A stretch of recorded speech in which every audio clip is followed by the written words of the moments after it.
Welcome, everybody. We've got some people with you already in the chat here. Yes, this is something new that I am going to try out for the next while. I always love the idea of live streaming and things like that. So, yeah, this is something that I would like to do. Just let me know if there's anybody out there how the audio sounds right now. It's a little bit iffy to me, but hopefully that's only on my side. I'm not sure if that is the case or not. I don't know if my microphone is changing every time I do that. Yeah, it sounds like it is. So yeah, this is something I would like to trial over the next while to see. What's up, Strange Brew? I probably could have joined you. I mean, you still can if you want to. I literally just decided to do this randomly, to be honest. I was at home feeling sorry for myself, and I was like, you know what? Let me just jump on a quick stream and see if anyone comes in. Hey, Reign of Horror, what's up? If whoever's in the chat, I can see that there's multiple people in there. Could you please like and share stream? See if we can get some more people in here. I'm gonna crack open a nice cold can of Heineken on this lovely Friday night while I'm dying with sinusitis. So, cheers, everybody.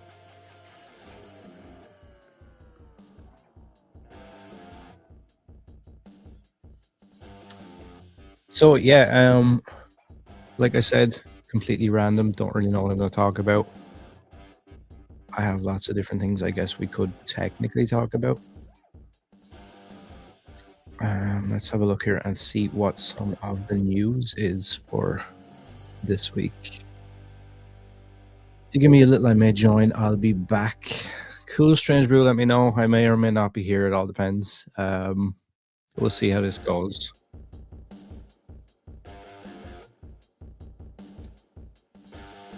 So yeah, who's seen Hard Eyes? Has anybody had a chance to see Hard Eyes yet? I personally haven't had a chance because it's not out over here yet, which is kind of shit, to be honest.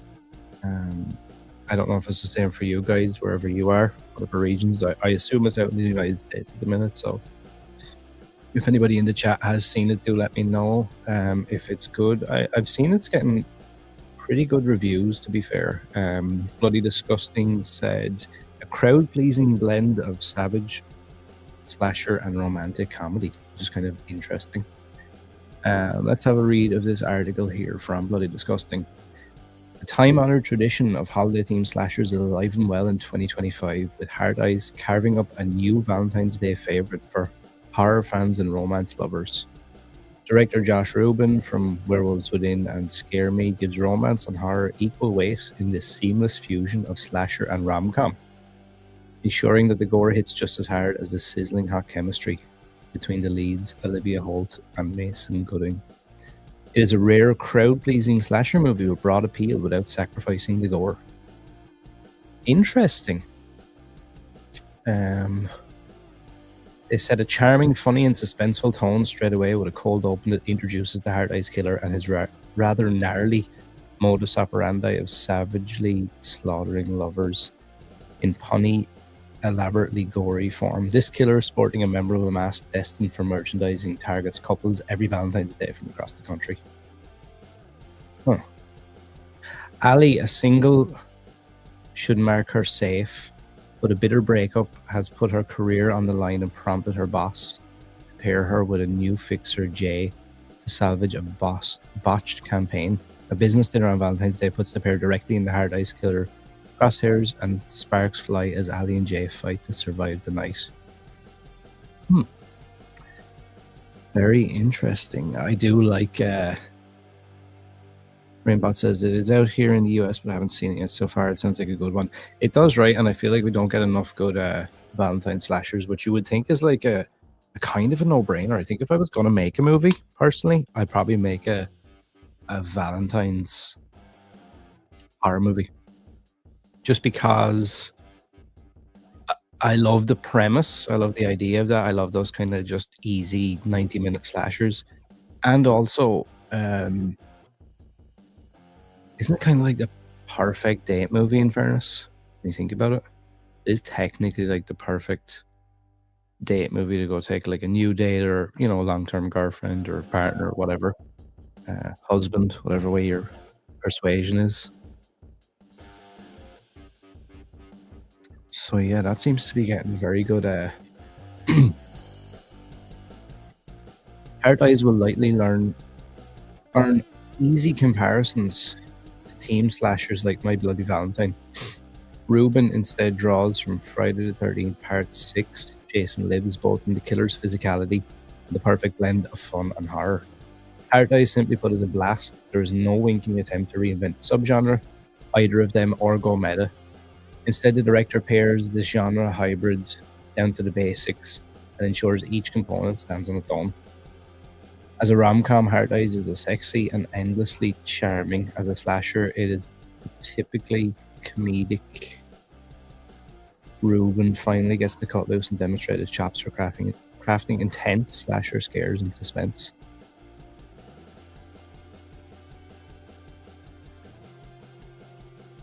Uh, it is assuming your partner enjoys horror movies. Well, look, I don't have that issue because I don't have a partner, so I can kind of do whatever I want, really. Uh, as sad as that sounds. I don't know if you guys can hear my dumbass dog in the background. Every time I try and do anything, he decides it's time to bark and keep hitting the door, which is great. Did you guys see the news of Cineverse's Silent Night Deadly Night reboot? And the poster and stuff they got for that? I thought that was quite good. The director said he used Jason Lives as his guide for Hard Eyes. Yeah, I mean, I'm not mad at that. In fairness, I don't think that's necessarily a bad thing. Let me pull this up so you guys can see. So let's have a look at this.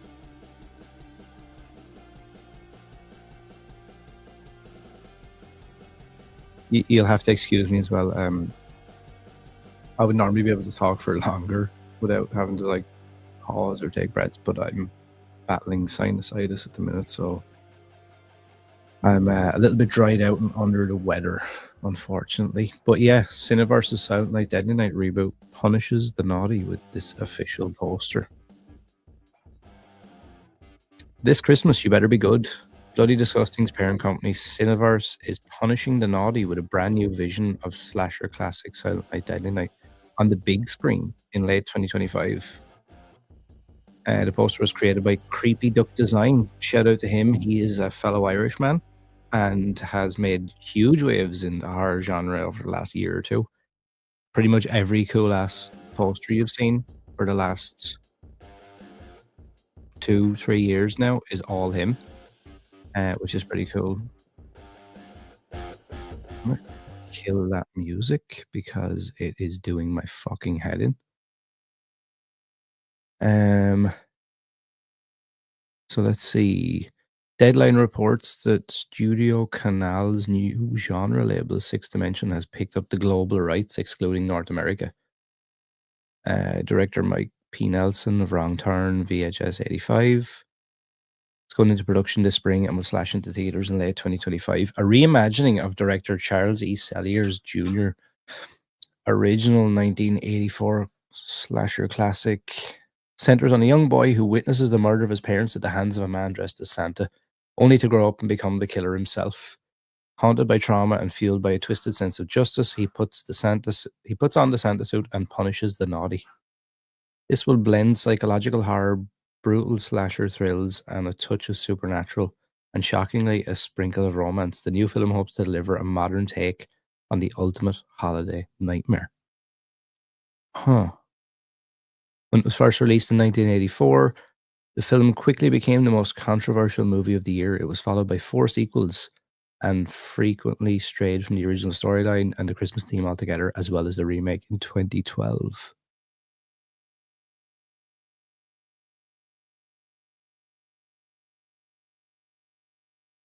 That's a pretty cool poster, right?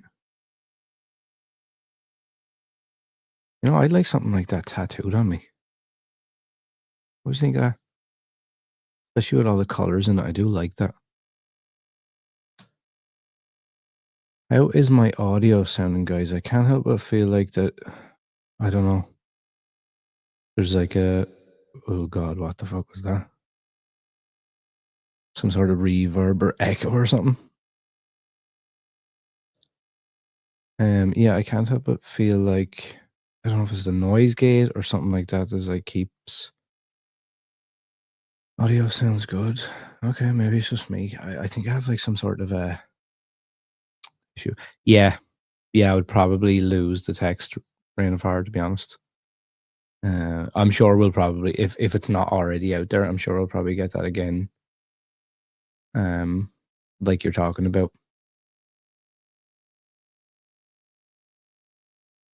What else do we have? Has anybody seen the monkey? Actually, I don't know if that. I think there's screeners and stuff out for it now in North America. I haven't been getting screeners for anything lately, which is strange since the start of the year.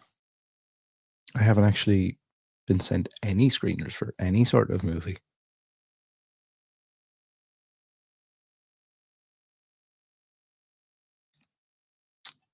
Um, let's see. The Bay movie starring Francesca Eastwood will feature an animatronic shark. Hmm.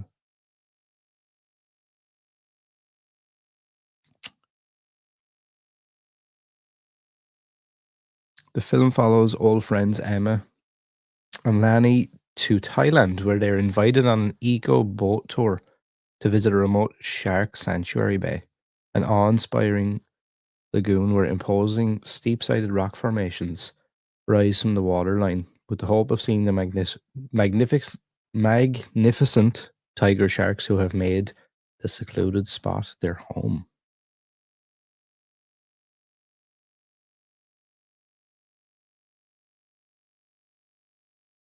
Some cities have a special engagement for this Monday. Oh, interesting. It's probably going to be another banger anyway, because I feel like anything to do with Osgood Perkins has just been like just non-stop. Like he's just been so consistent over the last couple of years.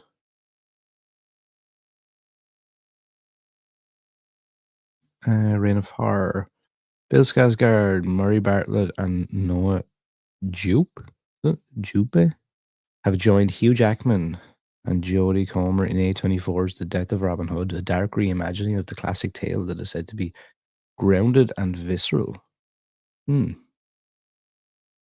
The director of A Quiet Place Day One is also directing that. Interesting. I see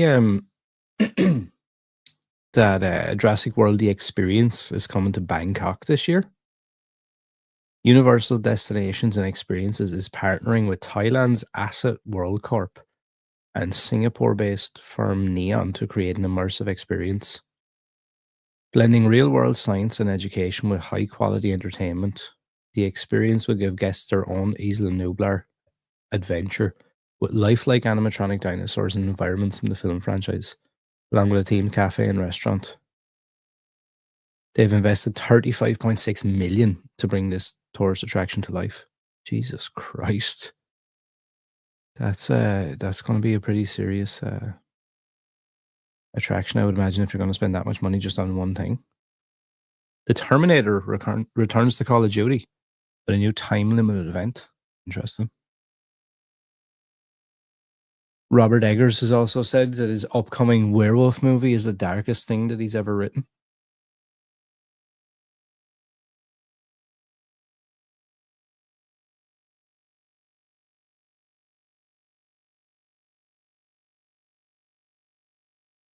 I don't know if let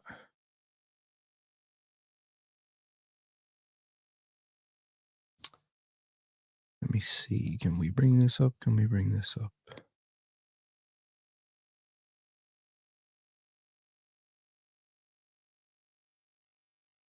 So check this out. 5 of this week's coolest horror collectibles, including glow in the dark Return of the Living Dead zombies. They're pretty cool. It's like old school Old school toys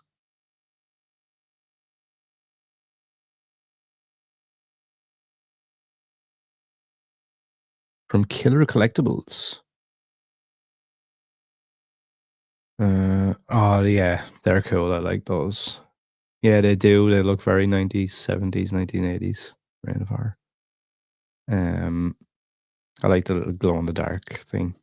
Super 8 Return of the Living Dead reaction figures have been reanimated with glow in the dark variants of the zombie suicide and zombie trash.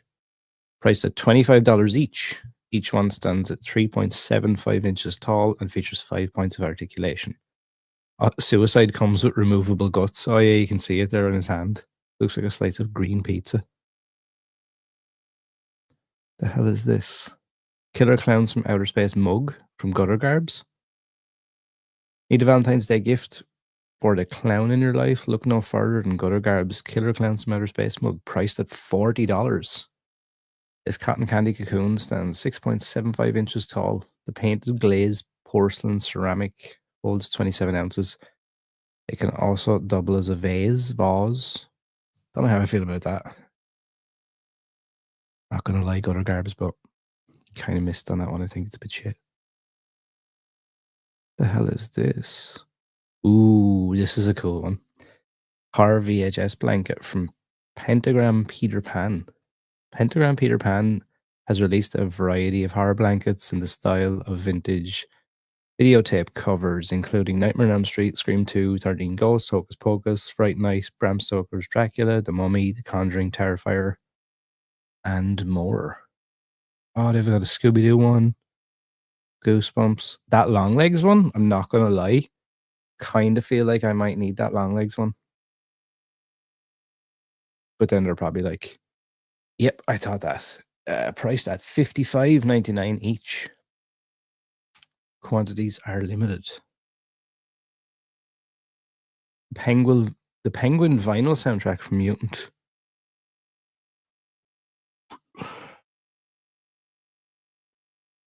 Two LP album is pressed on 140-gram colored vinyl. It is housed in a gatefold jacket with liner notes.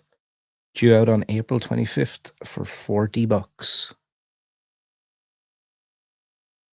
The Long Kiss Goodnight in 4K from Arrow Films. No word on how much that's going to be, is there? No. You can imagine that it's probably going to be pretty expensive anyway, I would think.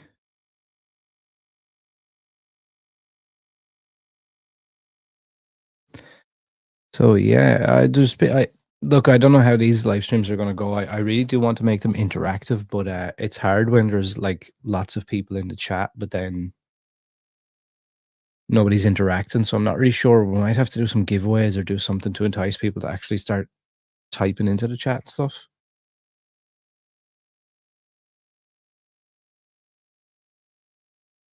Also, it would help if I didn't feel like my mouth was like Gandhi's flip flop. So yeah, this Heineken isn't helping either, to be honest.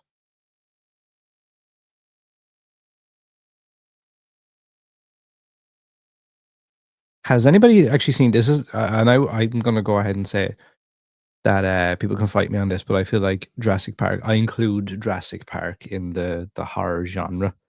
Has anybody seen the Jurassic World Rebirth trailer or heard anything about the movie? Because in my opinion, it looks fucking amazing. I'd love to bring it up on screen and let you guys see it, but unfortunately, I cannot do that because we'll probably get copywritten. Not that I make anything from any of this, but it will be cool. Let me pull this up though. I'll pull an image up and hopefully we won't get copywritten over this. A new era is born in the first trailer for Jurassic World Rebirth, which previews dinosaurs that were too dangerous for the original park. From executive producer Steven Spielberg, the seventh installment opens on July 2nd, 2025. Gareth Edwards from Rogue One and Godzilla directs a script by original Jurassic Park screenwriter David Coep, based on the characters by Michael Crichton. 5 years after the events of Jurassic World Dominion, the planet's ecology has proven largely inhospitable for dinosaurs. Those remaining exist in isolated equatorial environments with climates resembling the ones in which they once thrived. The three most colossal creatures within that tropic biosphere hold the key to a drug that will bring miraculous life saving benefits to humankind. Scarlett Johansson stars as skilled covert operations expert Zora Bennett, contracted to lead a skilled team on a top secret mission to secure genetic material from the world's three most massive dinosaurs. When her operation intersects with a civilian family whose boating exposition has capsized by aquatic dinos, they all find themselves stranded on an island where they come face to face with a sinister, shocking discovery that's been hidden from the world for decades.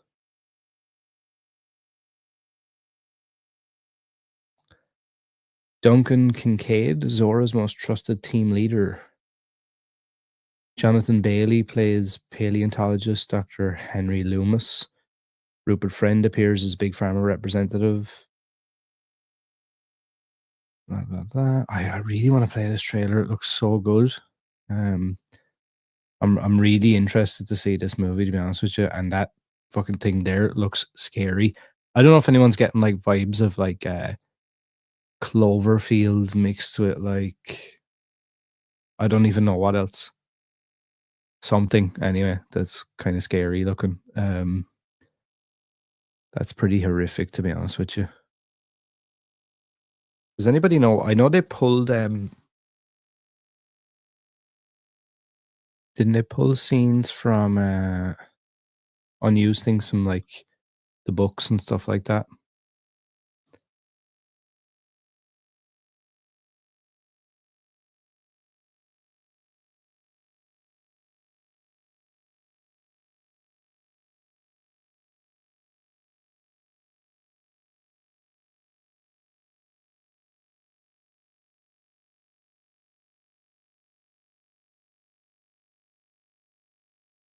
The water scene, I believe, is from the book for the second movie.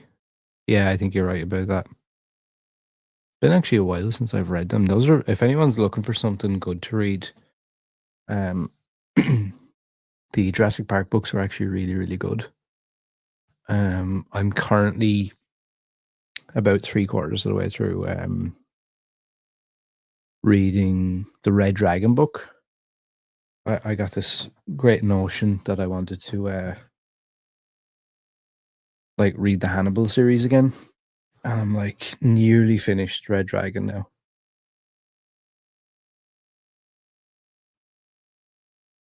Yeah, those first two books were great. I'll give it that.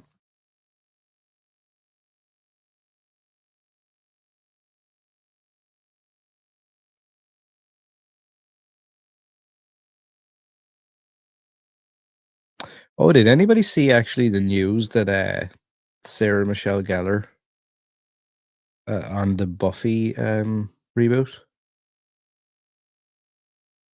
So it's obviously a thing now. There's like a Buffy the Vampire Slayer reboot with Sarah Michelle Gellar coming back. And it's proven to be true. 100% true. She put a thing up on, I don't know if it's her Instagram or somewhere, um, where she said, "So you might have heard some news this week, but I realize you haven't heard from me. 3 years ago, I got a call from my dear friend and mentor, Gail Berman. She told me that she wanted me to sit down with Chloe Zhao to hear her take on a potential Buffy revival. I was blown away that Chloe even knew who I was, but as I've always done, I told Gail that I just didn't see a way for the show to exist again. We'd always been aligned on that, but this time I heard something different in her voice. I eventually agreed to go, mainly just to meet Chloe, and our 20-minute coffee turned into a 4-hour adventure. We laughed, we cried, but we both talked about how much the show means to us. While I didn't agree to anything at that meeting, I did shock myself by agreeing to continue the conversation.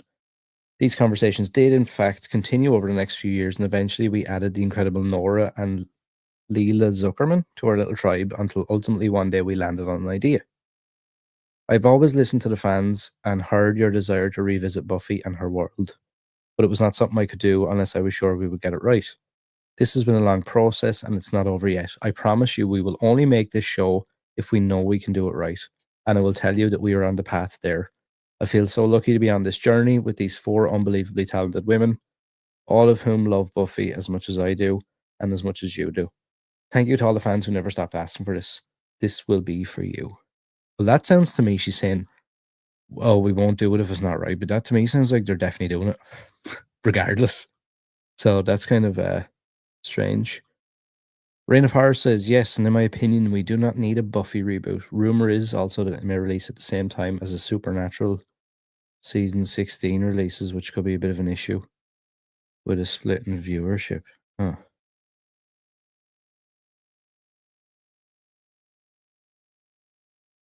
I know that Supernatural has a huge following, but I can't help but feel that a Buffy revival, reboot, whatever the fuck it is, will potentially, I don't want to say tank Supernatural's viewing, but everybody's going to tune in just to see if it's good or bad, in my opinion. I can't see anybody who wasn't a fan of it not checking it out, whether it's to, completely shit on it and say it's garbage or to love it. I feel like most people are probably going to check it out, and they probably know that as well.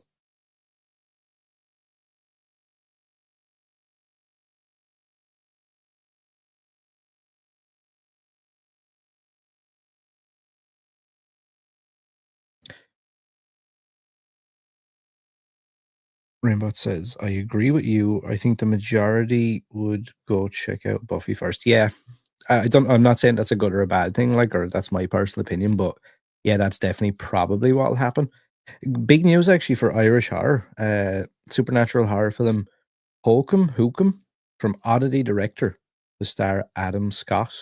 Actor Adam Scott, who obviously fucking everybody knows at this point from Krampus, Severance, is gearing up for a memorable turn in Osgood Perkins' The Monkey, but the actor has already lined up his next horror project, the supernatural horror film from Oddity director Damien McCarthy. Set to go into production in Ireland later this month.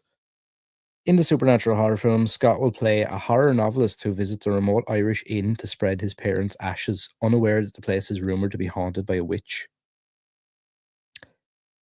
This does sound pretty badass. Producers, Spooky Pictures founder Roy Lee, who done Barbarian, and Stephen Schneider, who done Strange Darling, Image Nation's Derek Dawkey, who done Late Night with the Devil, and Tailored Films Ruth Tracy, then The Apprentice. Yeah, like there's a lot of people involved in this. Long Legs producers, Boy Kills World, Late Night with the Devil producers. Snyder of Spooky Pictures told Variety, with Damien McCarthy's fresh and unique approach behind the camera and the amazing Adam Scott bringing his talented lead role, this movie is shaping up to be something truly special. It's always a pleasure working with the team at Image Nation Abu Dhabi to share our passion for bold, boundary pushing storytelling. We can't wait for audiences ever to experience what we've created. Oh, interesting. Um, yeah, I'm looking forward to that. I'm actually going to have Damien on the show uh, in a while. You'd be surprised, right? A lot of these Irish directors and stuff, once they get popular, they're actually very hard to narrow down. I've spent quite some time trying to narrow down Lee Cronin and Kieran Foy. So yeah, it's been yeah, a little bit tough getting them.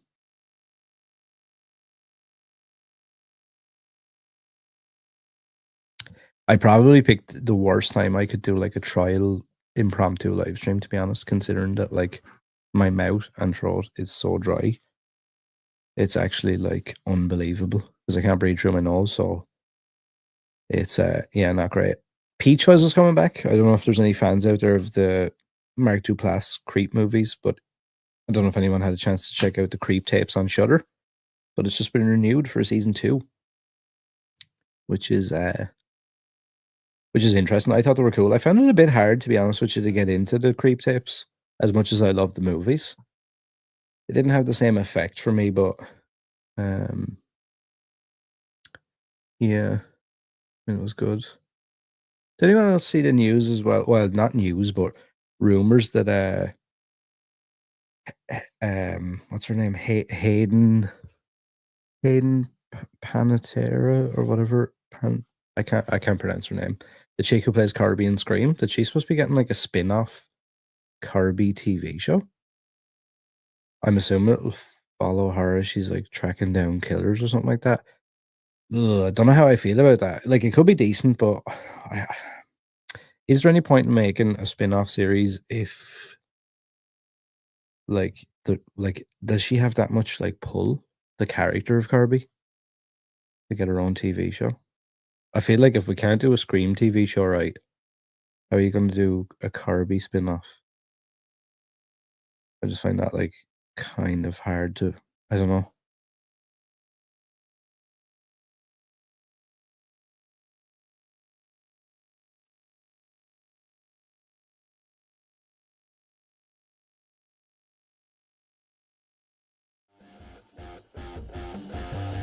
Is that music in the background? How like overbearing is it?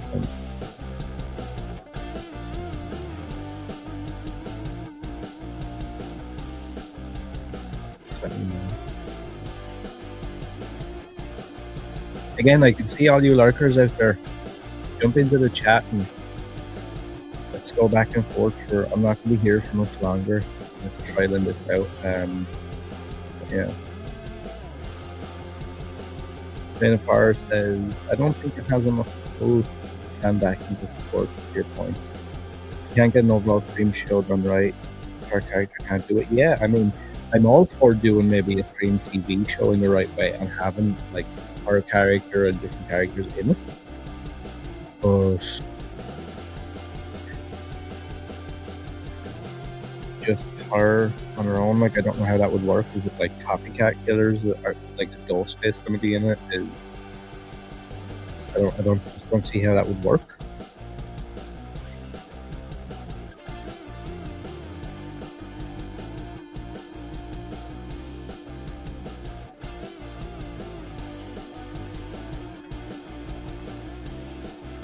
And of all the characters, she would not be my first choice. Yeah, me either. I don't know. Just don't really have any desire now to see a TV show based solely on her.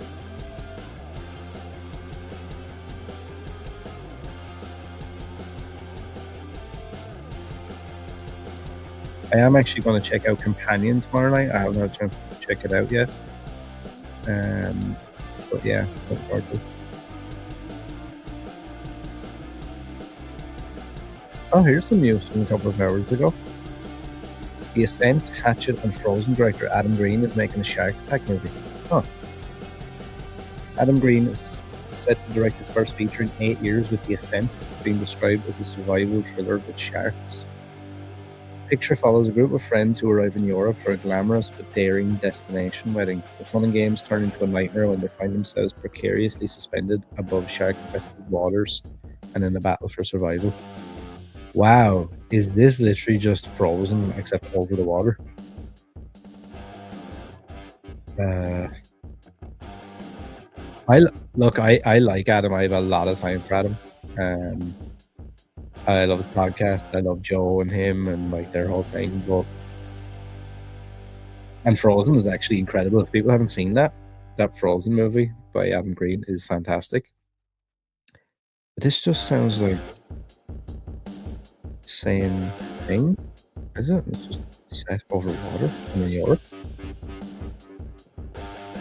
Hmm. Don't know how I feel about that.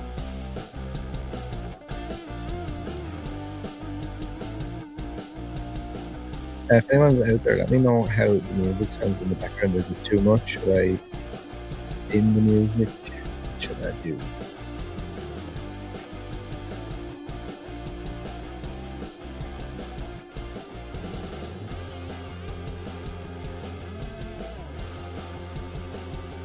Jack Black and Paul Rudd announced new Anaconda reboot.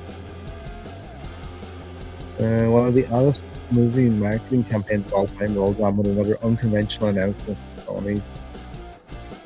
Okay. Let me bin that or put it down a huge amount. Let me know if that's better. Oh, so this Anaconda movie is arriving in theaters December 25th, 2025. And it's set to take a more comedic approach with Jack Black and Paul Rudd starring. Ugh. You see, I don't know how I feel about that now.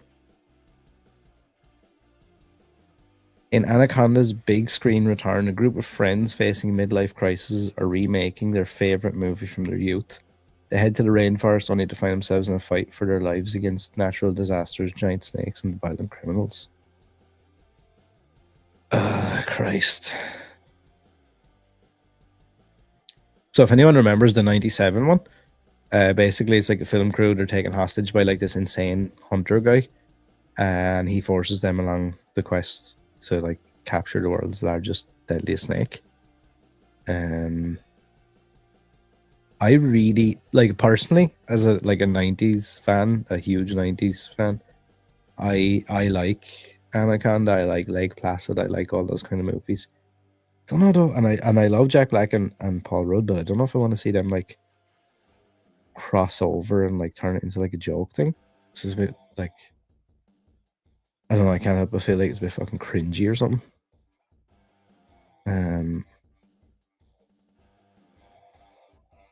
Yeah. I really want to play this video, but it will ruin my stream, so I kind of can't. I see Fede Alvarez, who's, you know, done Evil Dead, Don't Breathe, Alien Romulus, and things like that. He is currently working on a sequel to Alien Romulus, but he says he'd love to take a stab at a slasher film. I would love to do a good old slasher, he told Collider. I haven't done that really. A kind of classic slasher. He did produce the 22 version of Texas Chainsaw Massacre, but never dipped his toe. I wouldn't go for an IP necessarily, but a part of me sort of likes the very old school 80s. I would love to do. Do you know what though? He could probably get his hands on any IP, like older IP. What 80s slasher movies? What ones are not like overly done?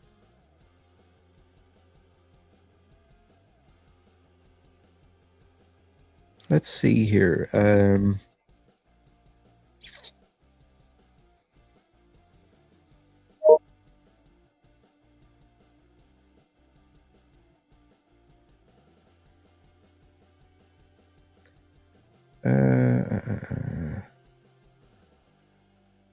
Okay, so we have Madman. I mean, I guess he could do that. My Bit of Valentine, Intruder. Yeah, I feel like it would have to be something like that for him, right? It would have to be like Madman, Intruder, The Burning. What else have I got here? Happy Birthday to Me. Slumber Party Massacre. The Funhouse. You know, to be fair, he has a couple of like good ones there. I don't know if there's any fans of Maniac Cop here. I absolutely fucking adore those movies. So good. Yeah, it would have to be something like that, right? I don't know why some of these movies are showing up for 80s slasher films, but like, could you do something like, I don't know, Intruder maybe? All right.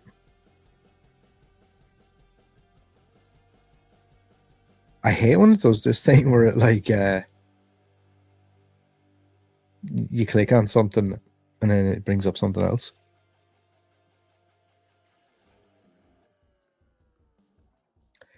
The overnight stock crew of a local supermarket find themselves being stalked and slashed by a mysterious maniac. I mean, that sounds pretty good, right? And I would like to see Betty Alvarez take a stab at that. I actually can't remember the last time I saw this movie. I love all those old school badass posters and stuff. They're actually great. We need to bring back more of that. I want more old school artwork. Look at that stuff. Like, never get anything like that anymore. You just get like the, although Creepy Duck Designs, like I said earlier, shout out fellow Irishman. He has kind of like brought it back a little bit. New film coming out this year called Intruder as well. Oh, is there? It's not based on this though, right?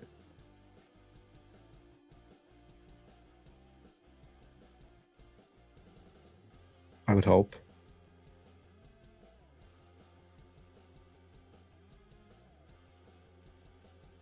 Yeah, it'd be cool to see Fede Alvarez do something like that. Mesa Gooding says Scream 7 has the most brutal ghost face. No, just the same name. Oh, yeah. Okay. Poor old Tony Todd, rest in peace.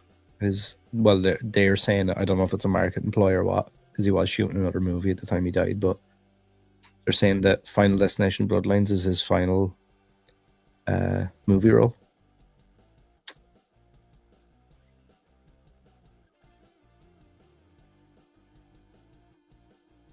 Holy shit. How does everyone feel actually about these like public domain horror movies being made all the time now? That seems to be a big thing. I just see here Shiver Me Timbers, a third bloody Popeye horror movie is coming out soon. Which is just like, do you know what though? I actually can't hate. I don't know why I'm even saying that. I can't hate because I'd love the chance to even to do something like that. So I can't really hate. The trailer looks bad, not good. Oh, I'd imagine so. Like I'd imagine it's absolutely awful. But yeah, I would like to be able to see it. There's actually I'm probably gonna pick up the Blu-ray of the new Wolfman movie. I think it's out on March 18th. The full special features. This is like I'm so sold on all this stuff. Whenever special features with anything now, that's why I buy it. Audio commentary, which that's my favorite thing of them all. Audio commentary with director and co-writer Lee Wanell. Unleashing a new monster, explore Lee Wanell's dark and gritty take on one of horror's most iconic characters, and what inspired him to create this tale. Designing Wolfman. Director Lee Wanell and prosthetic designer set out to create a Wolfman unlike anything seen before. Take a look at the concept designs, sculptures, and prosthetic makeup that aided the creation of the monster. Hands-on horror. Strap in for a breakdown of the film's most thrilling action sequences. Cast and crew discuss the practical effects, how they brought them to life. Nightmares and soundscapes. Transitioning into Blake's perspective and witness the world through the eyes of an animal. Learn how the sound and VFX came together to highlight. That's interesting. That's one of the better, packaged like special features for a horror movie I've seen recently. A lot of times now when I don't know, maybe it's just a European thing, but a lot of times now when I go to pick up a Blu-ray here, they have like fucking no special features.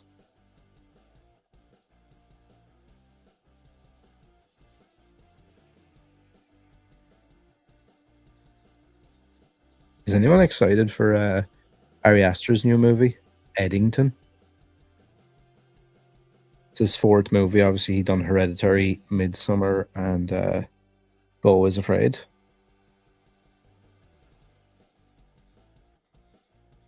Oh, according to a report from Variety, Eddington is headed to the European film market in Berlin this month. That's like next week, I think. Because I had some phone meetings with a few producers in the UK who were heading to that. I think it's next week. Variety details that the film is now in post-production and is believed to revolve around a couple stranded in a small New Mexico town. Though they are initially welcomed, the town takes a sinister turn by nightfall.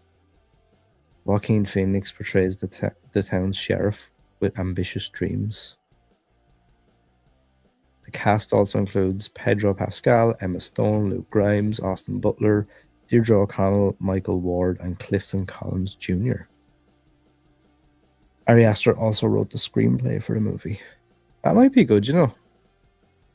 I wasn't a massive fan of Beau is Afraid, but Hereditary and Midsummer are like in my top 10, I think, for favorite horror movies, to be honest with you.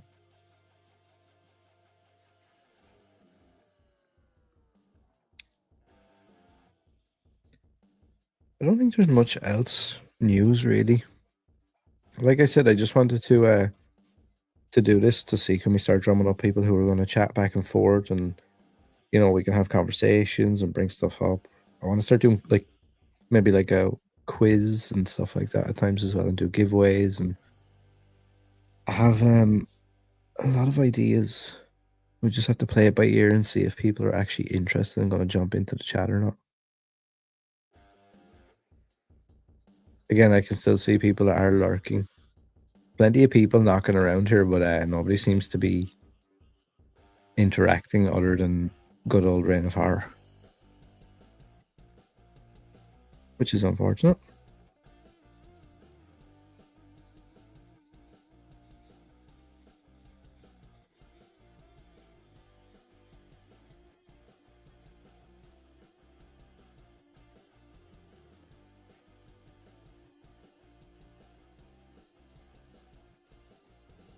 The Weed Whacker Massacre. What that's going to be like. Awful, but again, I'll probably check it out.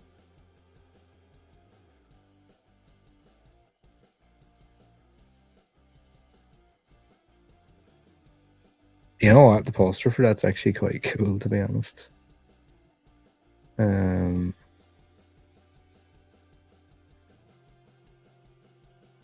Bring it up on screen for you guys to have a look at.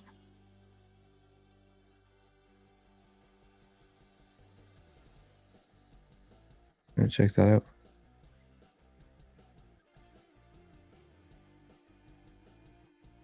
How many remakes of a bad horror movie can you make?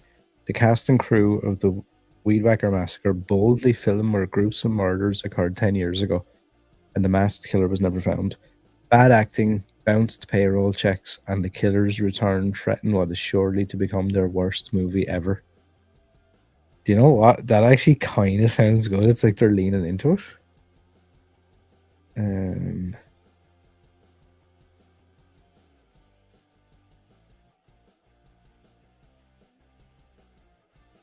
It will have its world premiere at the Golden State Film Festival on February 20th, 2025 at the TCL Chinese Theatre.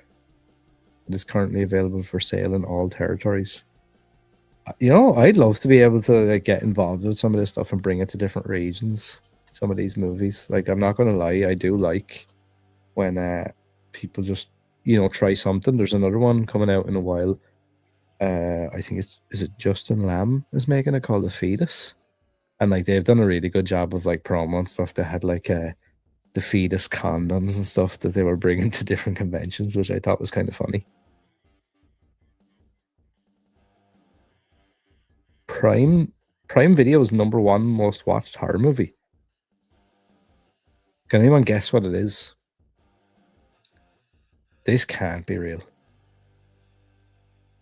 There's no way this is real. Right. There's okay, so I can see that there's plenty of people out there. Just do me one favor. Just type one guess into the chat as to what you think that Amazon Prime's #1 most watched horror movie is.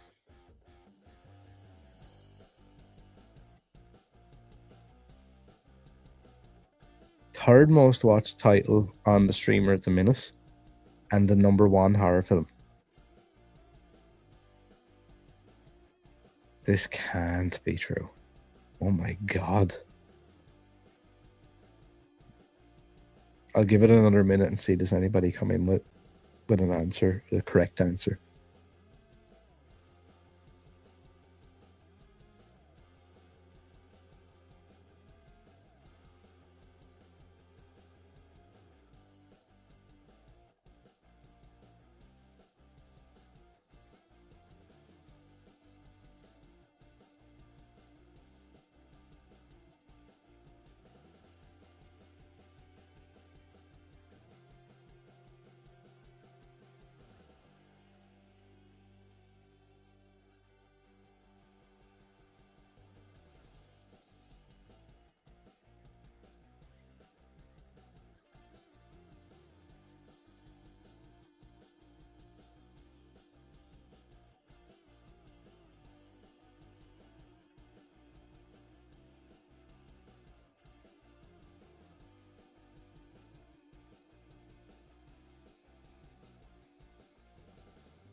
Okay, so no one's gonna guess. Well, what it was is Blink Twice from last year is the third most watched title on Amazon Prime currently, and the number one horror film is Blink Twice with Channing Tatum.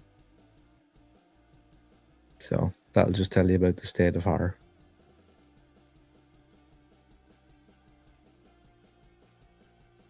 Well, it looks like things are running dry here, folks. So maybe that's time for me to bow out on this first little impromptu horror hangout live stream thing on this lovely Friday night.